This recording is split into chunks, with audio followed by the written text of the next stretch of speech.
We're still limited to hours we can spend with them per day, but if we can get a little extra time here and there, might help. And I wanted to ask you about Marcus Fleming. He didn't travel out with you guys. What is his status with the program right now? Yeah, Marcus, we wish him the best. He's not going to be on the team anymore. So we'll move on and feel good about that position where it is. Mitch Sherman, The Athletic. Hey, Scott. It was interesting to hear Adrian today talk a little bit about some of the challenges of coaching kids today and hear his thoughts on some of the conversations about players from your era when they're brought up, when you bring them up, when they come in. And I know that you've brought some of those guys in to visit with the team at times, maybe not this year. But what's your thoughts on when those guys talk to your players or when you talk to your players about, times 20, 25 years ago? What are your thoughts about how much of that gets through, the message gets through, the stuff that those guys say and the way that they play the game gets through to players today? I don't know. We haven't had hardly anybody talk to the team all year. It's just been a strange year. It's been hard on our team. It's hard to complain because there's people out there losing businesses and losing salaries and fighting through COVID, and it's certainly affected us. I think it's affected some of our young players a little bit too. Getting on campus and seeing students everywhere and being able to go out in Lincoln and see Memorial Stadium full. That's certainly a benefit for us when we bring kids to Lincoln, and we haven't been able to do that. We haven't been able to have people come speak to the team. We didn't get to spend as much time around them this summer. But I think it's a different era. I think kids are a little different these days, but there's no reason you can't motivate them to be modeled after something that obviously worked for a long time. Thanks. Parker Gabriel, Lincoln Journal-Star. Hey Scott, when you went back and watched the film, did you find anything mechanical as it relates to Cam and the snapping?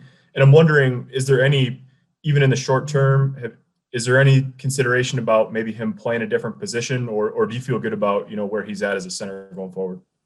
No, we need to get it fixed. So we're gonna get as much help, as many ideas as we can to get it fixed.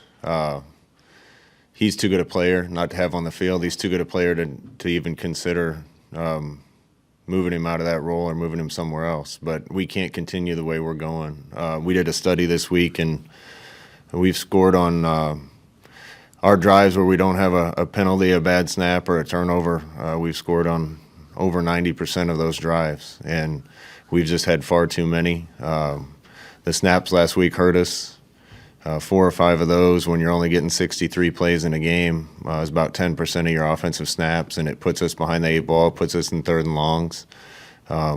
Cam cares as much as anyone on the team, so he wants to get it fixed. And we'll do whatever we have to make sure that we're getting it better. Maybe this is too much of an X's and O's question, but what about his skill set in particular makes him so valuable in the middle of an offense? He's smart, he's extremely athletic, and he's exceptionally explosive. He's still in some ways learning the position. He didn't play it until last season, but he's got the skill set to be really, really special at that position. Brian Christopherson, 24/7. Hey, Scott, I know we ask you about the running backs every week, but what is sort of your status right now with like guys like Mills, Tompkins, Sevion, everybody? Kind of where do you sit? Savion won't be available.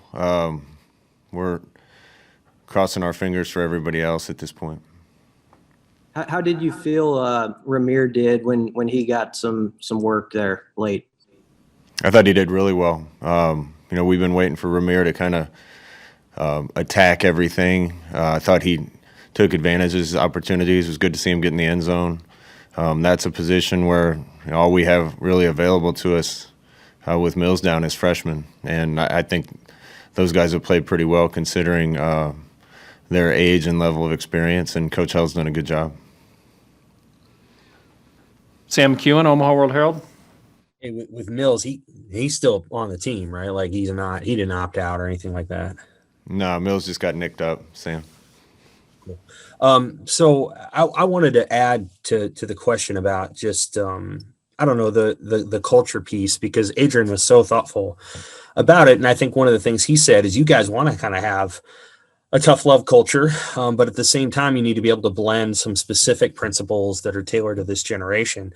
I'm sure you've noticed that too. How challenging has that been for you guys to kind of build it that way, and are you as far along as you'd hoped you'd be in reaching some of those kids? I know you've had some players leave, 4 of them, I think, leave 5 maybe, leave the program here in the first, in 9 months since they arrived. So how do you feel like you guys are doing on that piece? And is it about evaluating players and getting the right guys and things like that? Yeah, I think that's a multiple facet answer. Kids are a little different now. I don't think there's as much tough love for a lot of kids when they grow up.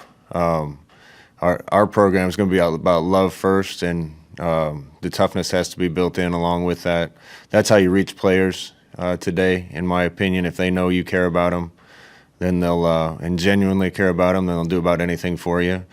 And once you develop that connection through experiences with people, then it's your job as a coach and sometimes kind of as a second parent to teach them how to be tough, teach them how to be resilient, teach them how to be detailed and do all the little things right.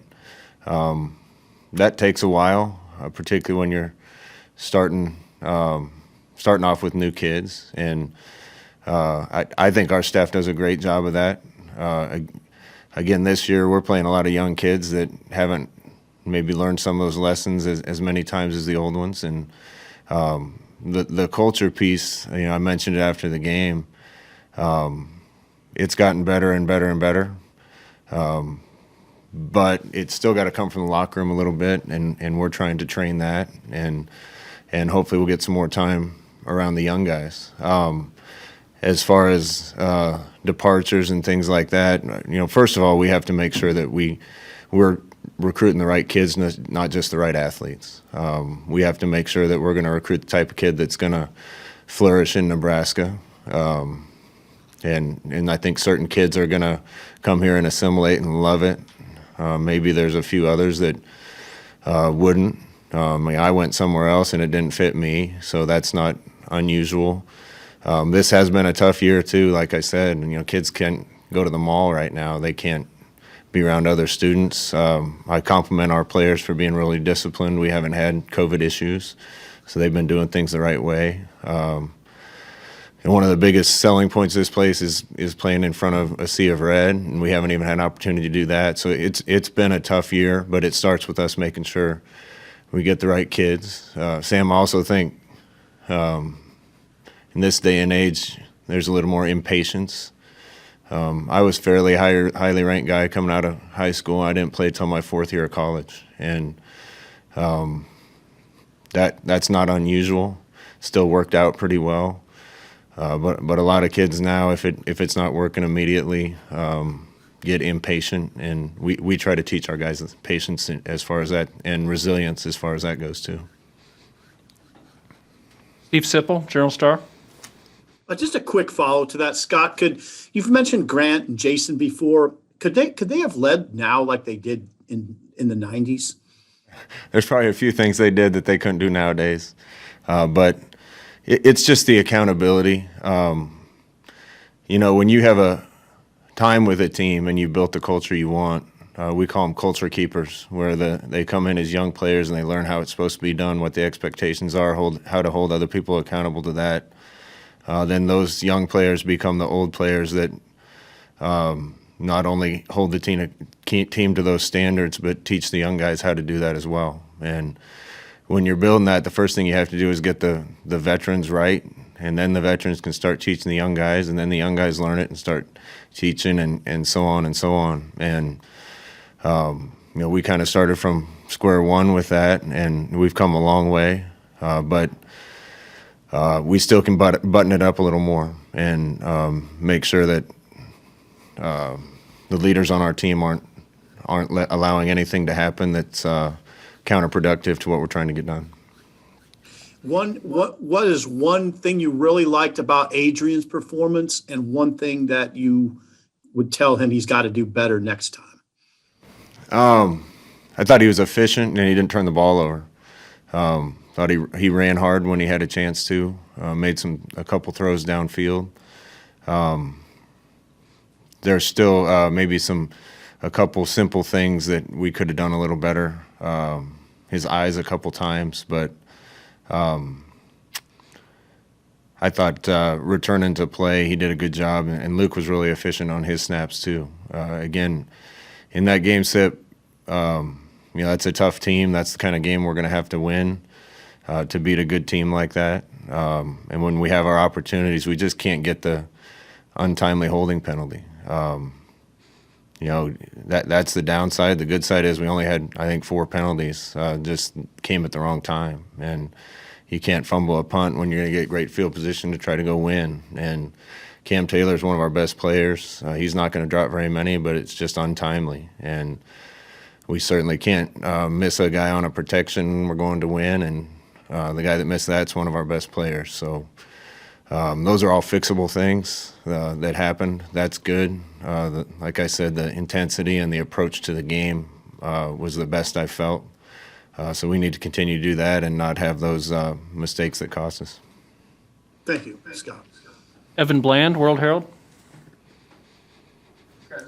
Follow up to the running back conversation. I guess I'm just curious, to what do you kind of attribute just the injuries that have hounded that group throughout this season, and maybe how has the learning curve at that position maybe helped to start, develop, or set up for 2021? The injury thing, I don't know. Mills got rolled up on a little bit. Marvin got hit in the head, and the other kid's not available for health reasons right now. So I don't think you can point to anything other than football on that. But we knew we needed to get a lot of young guys ready because we were going in with one veteran with experience. And like I said, I think Coach Held's done a good job getting a lot of guys capable of going in. Kevin Suits, KOLN. Scott, beyond the numbers, how do you describe the progress your defense has made throughout the course of this season? It seems like they are getting better week in and week out.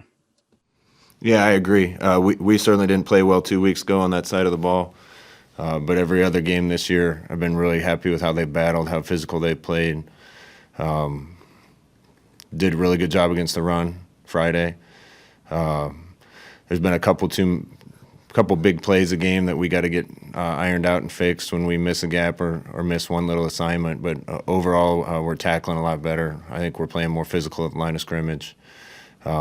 We can certainly help the defense out by fixing special teams and field position for them. It's kind of like offense with clean drives versus drives with mistakes. When opponents are starting inside the 25, we're stopping people at a really good rate. When we give them good field position, we're not doing as well. So that's not miraculous. That's not something that doesn't happen to everybody in football, but we can certainly help the defense out that way too. Andy Kendi, KETV.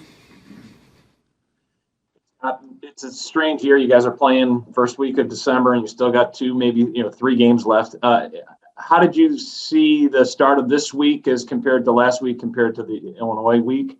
And is it a challenge to keep kids engaged at 1-4, knowing what you have in front of you? I don't think I'm going to have a problem with this team keeping them engaged. This team's hungry. This team approached last week really well, approached today really well. These guys want to get this right, and they're going to give us everything they have to get it right. We hope we still have 3 games, 3 opportunities. We need it as a football team. We're young in a lot of places. We didn't get bowl practice last year. We didn't get spring ball.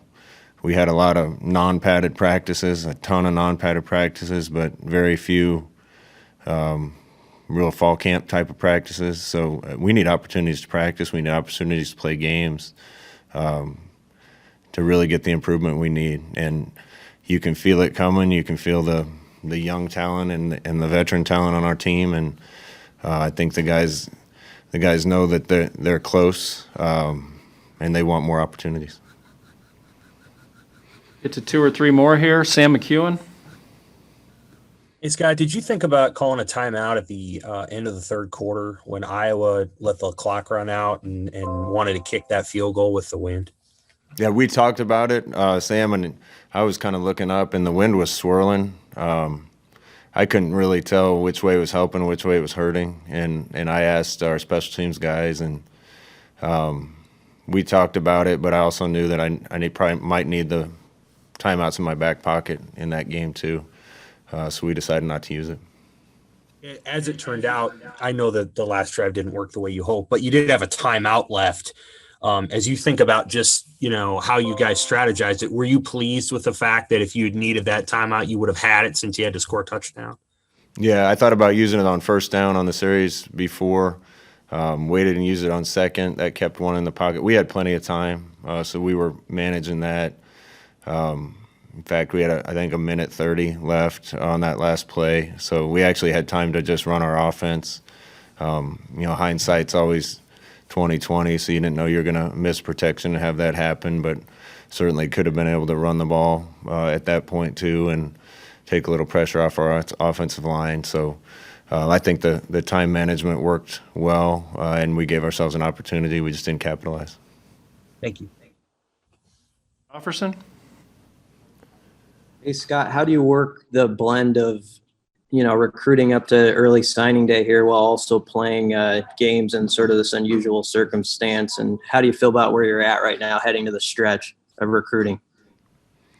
Yeah, I feel good. I really like the group that we think we have coming in. I think it's going to be another addition, really strong addition, really strong in certain areas that we need help on the football team, and we got to keep piling these recruiting classes up. I think just because we weren't able to travel as much, the recruiting class can be a little more regional to our area, which I think could be a benefit. And we'll do everything we can to stay on top of that while we're trying to get a team ready to play. Even though you'd like a couple more wins, do you sense the recruits you're talking to see what you're seeing as far as the optimism about where things are trending? Yeah, when we talk to them, I think they see it until they read some of the articles that you guys write, and then they might. No, but if you watch our team, I love how hard we're playing. I love the talent we have on the team, and we've been so close. And our kids are tired of losing close games. So I think they're committed to doing whatever little things they have to do to make sure that we don't make the mistakes to beat ourselves in those games. Thank you. And finishing up, back to Parker Gabriel. Scott, I know there's not much, nothing you can control about what's going on at other schools, but there's more teams this week that have, issues with COVID than there have been at any point, I think, during the season, at least that we know about. Do you have extra motivation this week, or do you worry about having 3 more opportunities to play? And is that something that you talk to your guys about at all, that in a weird year you don't even know if this weekend or next weekend or whatever may or may not happen? Yeah, I'm worried about the last 3 games, absolutely. I was worried coming off Thanksgiving with guys going home and coming back, what would happen. Our guys have done a really good job with that. We just haven't had too many issues throughout the season. It's no secret that I think around here we wish we could have started on time and played a normal season, so maybe we had some chances to make up any games that we missed. But I do see it rise around the country, and that's a bigger deal than football. The health and safety of everyone is a bigger deal than football, and I certainly hope we don't lose any games, but I think it's a possibility. Like I said, I think our team needs games. We need practice. We need all those opportunities to continue to get better day by day. So we'll keep our fingers crossed that we're able to finish this thing.